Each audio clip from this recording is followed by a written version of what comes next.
Hello from Yes Queen channel! Thank you very much for watching our channel. And in today's video, I'm back again with my amazing friends, Miki. Hi, my name is Miki. I currently work in journalism here in Tokyo, Japan. I cover a bunch of different things, including gay rights, etc. And I'm also bisexual, and so I am very honored to be here with Mari on her YouTube channel. Thank you. And Rei? Yeah, hello, I'm Rei, and I'm half Japanese and half Swedish. And I grew up most of my life in Sweden, but since 2 years ago I've been living here in Japan.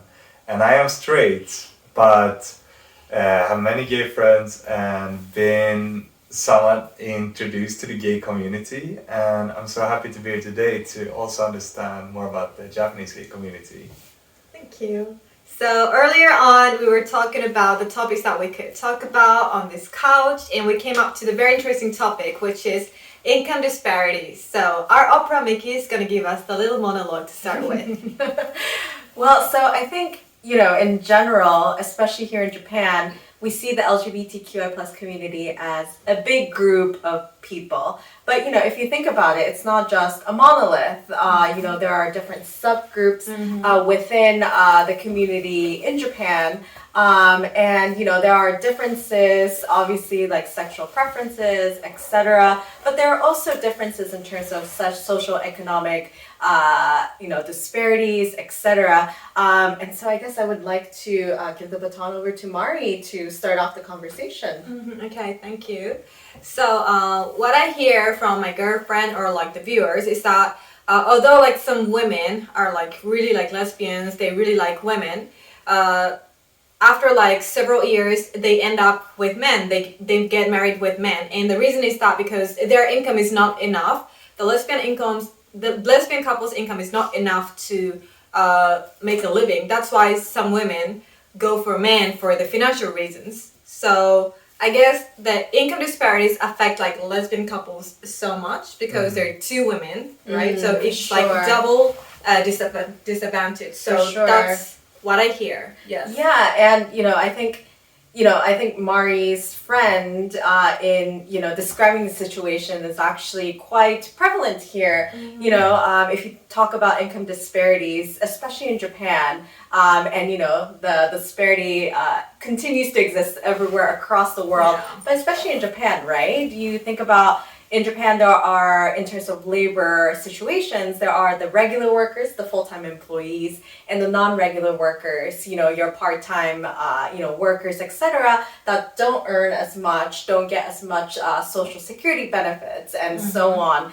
And, all of these non-regular workers tend to be women, unfortunately, here. And on top of that, with COVID, right, the first jobs that were to be eliminated were, unfortunately, these non-regular workers, and hence unfortunately a lot of these women tend to lose a lot of jobs or are in precarious labor situations. So especially in lesbian partnerships, especially concerning women, of course you would see financial instability in lesbian partnerships. So I mean, like in Japan we can't get married, right? So like not only like lesbians but also like gay couples, like they tend to like some couples end their relationship because they feel like they can't have the lasting relationship. There's nothing to guarantee their relationship, right?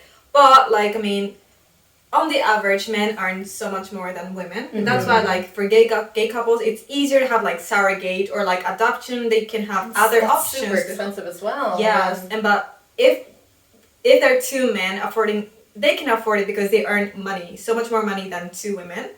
So for the financial, like I think financial matter affects like the relationship so much, especially on like lesbian couples, because I mean, like on the average, like not all the women, but like women tend to earn less compared to men in Japan. So that's why I think it's harder for like lesbian couple to like have the lasting relationship, compared to gay couple. I see.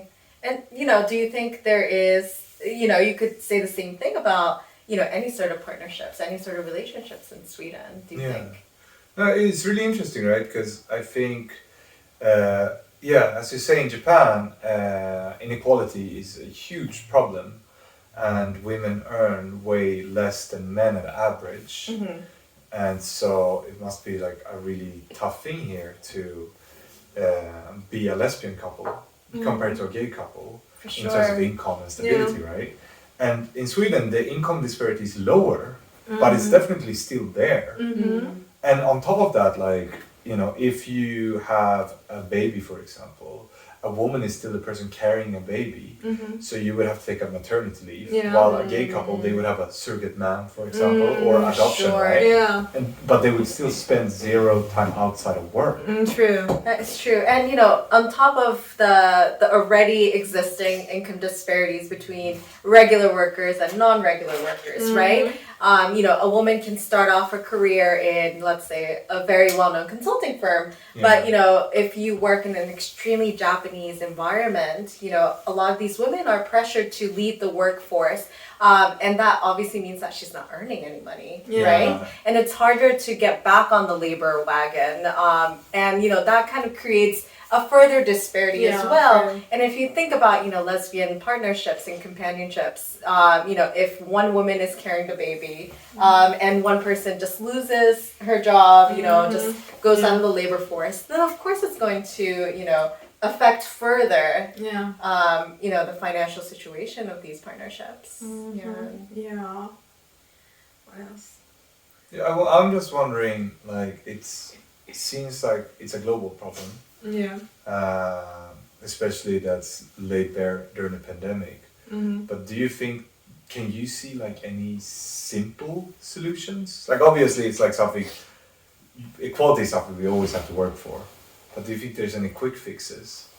Anything we could do to just make it easier for lesbian couples?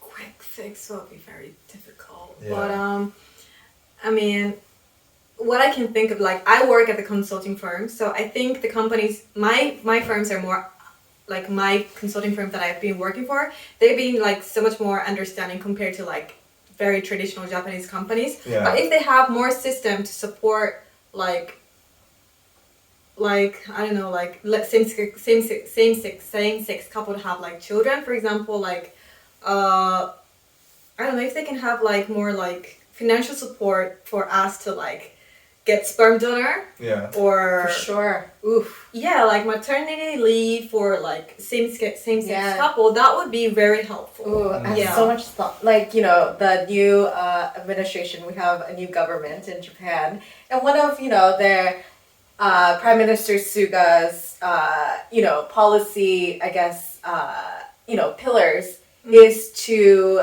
subsidize a lot of IVF, you know, for heterosexual couples suffering to get pregnant, so that, you know, these couples get pregnant and, you know, contribute to to Japanese society with more babies.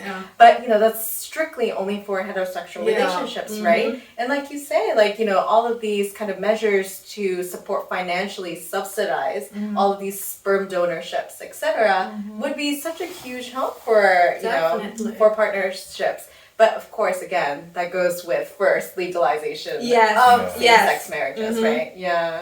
Of course, yes, I totally agree. So like to go back to your like question, there can be like a quick solution because like the issue is like too big, too wide.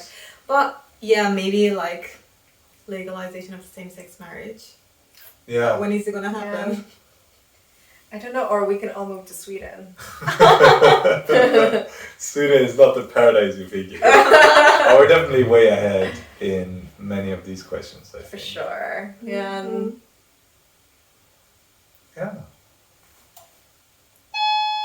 That's perfect. That's great. So thank you very much for watching our video. And if you have any questions or comments for Miki and Rei, please post comments. Yeah, we'll read every comment. Yes, please do. I would totally read it. I don't know about Rei. No, I will. I will answer to anything I find interesting. We'll be waiting for them. So anyway, so thank you very much. And if you liked the video, please press like. And if you haven't subscribed to our channel, please press subscribe. And if you could share our channel with your friends, we'll be really delighted. So thank you very much and see you very soon. Bye! Thank you!